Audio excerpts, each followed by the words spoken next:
नारोवाल से नुमाइंदा मोहम्मद फारूक की रिपोर्ट के मुताबिक किसानों को माशी मुश्किलात से निकालने के लिए वज़ीर आला पंजाब मोहतरमा मरियम नवाज शरीफ के किसान दोस्त विजन के तहत अरबों रुपए की लागत से ज़राई तरक्याती मनसूबों का बाकायदा आगाज़ कर दिया गया। इसी सिलसिले में डिप्टी डायरेक्टर एग्रीकल्चर के ऑफिस में किसानों के लिए किसान कार्ड तकसीम करने के हवाले से तकरीब का इनेकाद किया गया। मेंबर पंजाब असम्बली और चेयरमैन बैतुल माल पंजाब ख्वाजा मोहम्मद वसीम भट्ट ने मज़कूरा तकरीब में बहसीयत मेहमान ख़ुसूसी शिरकत की। इस मौका पर शुरका से खिताब करते हुए चेयरमैन बैतुल माल पंजाब ख्वाजा मोहम्मद वसीम भट्ट का कहना था, मरियम नवाज शरीफ की तरफ से काश्तकारों में किसान कार्ड की फराहमी का मकसद काश्तकारों की माशी मामलात को बेहतर बनाना है, क्योंकि वज़ीर आला पंजाब ज़मींदारों की मुश्किलात से बखूबी आगाह हैं। इन्हें मालूम है काश्तकार हजरात अपनी फसलों के बीज, अद्वियात और खादों के लिए आड़तियों से कर्जा लेने की बजाय किसान कार्ड के ज़रिए अपनी मुश्किलात को ख़त्म कर सकें, क्योंकि किसान खुशहाल होगा तो मुल्क तरक्की करेगा।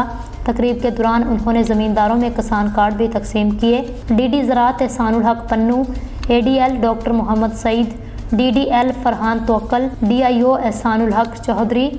AD ज़राअत मोहम्मद इफ्तिखार के अलावा पंजाब बैंक के अफसरान और काश्तकारों ने शिरकत की। लेकिन जो साहब इक़्तिदार होए,